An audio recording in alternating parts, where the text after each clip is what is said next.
ایک اور بات بھی سماعت فرمائیں کہ حلم، بردباری، تحمل مزاجی جس کو برداشت کہا جاتا ہے، یہ وہ صفت ہے کہ جو بندوں کے اندر رب تعالیٰ کی عطا کی ہوئی صفت ہے، اور رب تعالیٰ کی صفت کا یہ مظہر ہے۔ حلیم ہونا یہ اللہ رب العزت کی بھی صفت ہے۔ حلیم کہتے ہیں بردباری کو، اور آقا علیہ الصلوۃ والسلام نے ارشاد فرمایا، صحیح بخاری کی حدیث پاک ہے، ما احد اصبر علی اذى سمعه من اللہ یدعون له الولد ثم يعافيهم ويرزقهم۔ آقا علیہ الصلوۃ والسلام نے ارشاد فرمایا، اس کائنات میں سب سے بڑھ کر صبر کرنے والی ذات اللہ کی ہے۔ ایک تو ہمارا صبر ہوتا ہے، ہم تکلیف پر صبر کرتے ہیں،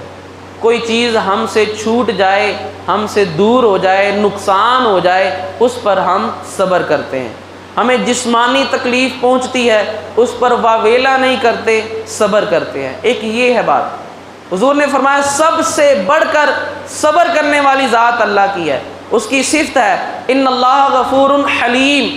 رب تعالیٰ بخشنے والا بھی ہے، وہ حلیم بھی ہے، وہ بردبار ہے، برداشت کرنے والا ہے۔ اب اس کی برداشت کیا ہے؟ حضور فرماتے ہیں یدعون لہ الولد۔ آج دنیا میں ایسے لوگ بھی موجود ہیں جو معاذ اللہ کی اولاد کا دعویٰ کرتے ہیں،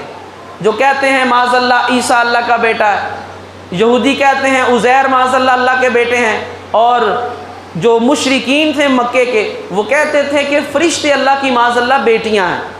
اب اللہ کی اولاد کا یہ دعویٰ کرتے ہیں، حالانکہ لم یلد ولم یولد، نہ اس نے کسی کو جنا، نہ اس کو کوئی جننے والا ہے، وہ وحدہ لا شریک ہے۔ اب ساری کائنات کو بنانے والا، اور اس نے پھر سورہ مریم کے آخر میں آخری رکوع میں یہ بات ہے، رب تعالیٰ نے فرمایا کہ جس وقت کوئی بندہ زمین پر بیٹھ کر یہ بات کرتا ہے کہ معاذ اللہ عیسیٰ اللہ کے بیٹے ہیں، یہ اتنی بڑی بات ہے، آسمان اور زمین ختم ہو جائیں یہ ہلکی بات ہے، اور اللہ کے لیے اولاد کہنا یہ اس سے بڑی بات ہے۔ اور وہی رب کتنا حلیم، کتنا بردبار ہے۔ حضور فرماتے ہیں لوگ کہتے ہیں اس کی اولاد ہے، ثم یعافیہم ویرزقہم، وہ پھر بھی معاف بھی کرتا ہے، ان کو رزق بھی دیتا ہے۔ یہ کہتے ہیں، آپ یورپ میں چلے جائیں، اکثریت ملحدین یا عیسائیوں کی ہے، جو اللہ رب العزت کے وجود کے ہی منکر ہیں، یا وہ معاذ اللہ عیسیٰ علیہ السلام کو اللہ کا بیٹا کہتے ہیں۔ بتائیں کون سی دنیا کی نعمت ہے جو ان کے پاس نہیں ہے؟ یہ ہے اس رب کا حلم،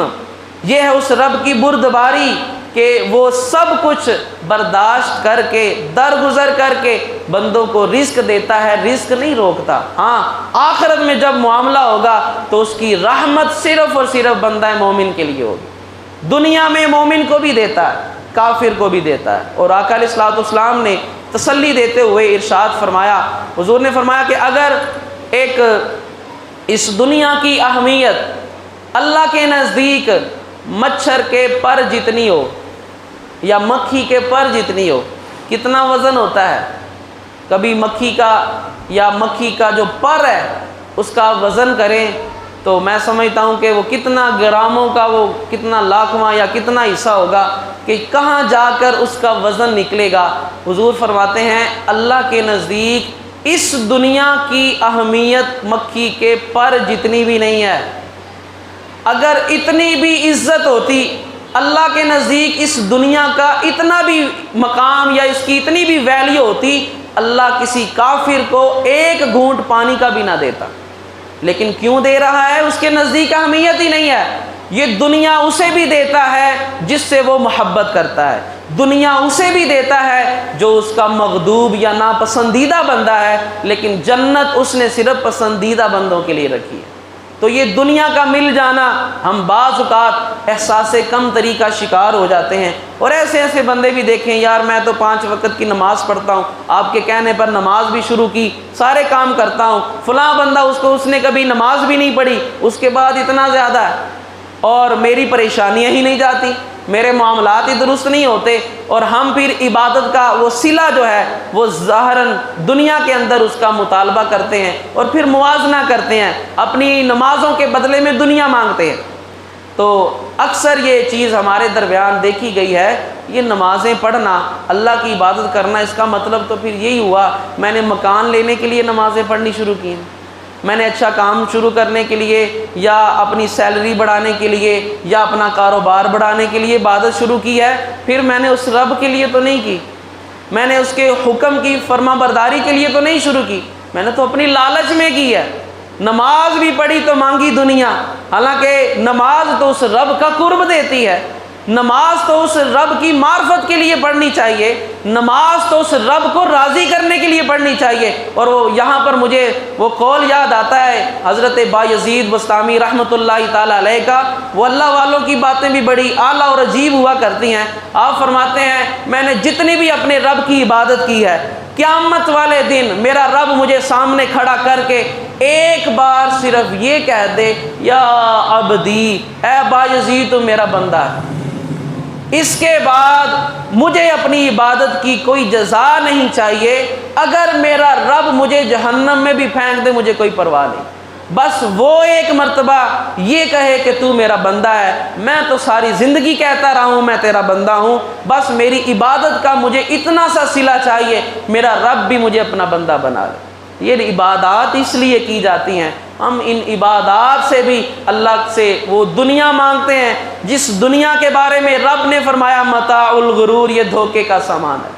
یہ دھوکہ ہے سارا۔ اب آپ نے کبھی دنیا میں دیکھا نہیں ہوگا کہ کوئی چیز بنانے والی کمپنی، کوئی ادارہ چیز بنا کر یہ کہے کہ یہ فالتو چیز ہے، چیز بنا کر سب تعریف کرتے ہیں،